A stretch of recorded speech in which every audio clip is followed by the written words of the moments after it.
I'll never forget the first time that I felt it. The first time my hand was held, lips were kissed, heart beat so fast that it melted. I thought I was in love at 17. Dreams of forever had my heart awake like I was living on shots of caffeine, serotonin cocktails mixed with stomach-turning butterflies and spine-chilling dopamine circulated through my veins like a toddler on Halloween. Such a rush how she made me feel. You say she looked like a snack, I say she looked like a meal. Female attention had me feeling like Tebow trading football for a home run. I was ready to kneel, but haters gonna hate. Grown-ups calling it immature puppy love, but I felt like a pit bull released from the gate, a big dog, the biggest in the litter. Completely ignorant to the fact that dating a girl at this stage of life brought so many life-altering things to consider. Is it worth sacrificing time with my friends? Will it affect my grades? And what about the opinions of my family? And honestly, how open and honest do I really have to be? Am I cool with unveiling my flaws, weird tics, and insecurity? Possibly risking the loss of my reputation, time, money, or even purity?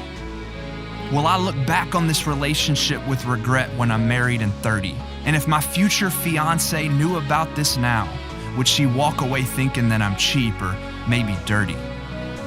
I just wanted it to work out with somebody. Fingers crossed. Is it all truly worth the cost? I'll never forget the stress I carried when I took the dreaded SAT, knowing that it would determine if I would be in tech, trade school, or my dream university. This is my future on the line.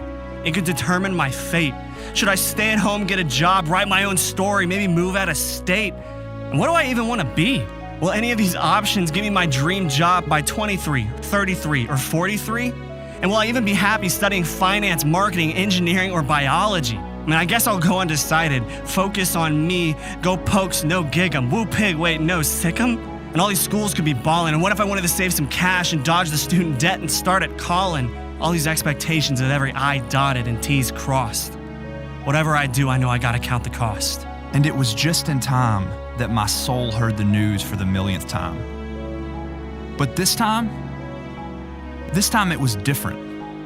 Like it really meant something to me. Breathed life into my soul hearing it this time around that someone died for me. And I was sick of lying. Done with denying. Unsatisfied from buying. Exhausted from trying. Scared of dying. Unfinished relying on me. So at that moment, it really started to make sense. When I peeped through the keyhole of my fear and shame and saw a bloody cross on the other side of the fence, I knew in that moment what it truly meant, that there is truly a God who was truly sent, eagerly willing to enter into my fears and unknowns and bring confidence to every step. To walk alongside me through the prosperity and suffering, no fear of separation via power, heights, or depths.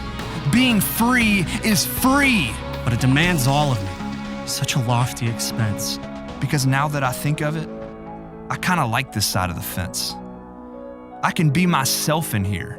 I'm surrounded by people I like, and not a single one of them will judge me.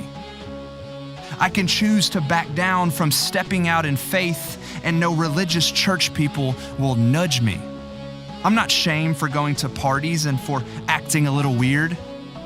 And with all that I've got on my plate this year, I don't have time to add a schedule full of church things on top of my relationships, school, and future career. And plus, Christians have to read the Bible, and I don't even like to read. And the last thing that Christianity needs is someone who likes to turn up, act a little crazy, and God forbid, maybe smoke a little weed. That's when God spoke loudly into my ear, I'm all that you need. Just let go of your life and follow my lead. Totally worth the cost. Being eternally found in Him will always satisfy over being eternally lost. So what about you, Freedom 2020? It's time to lay it all out on the table. It's time to count the cost.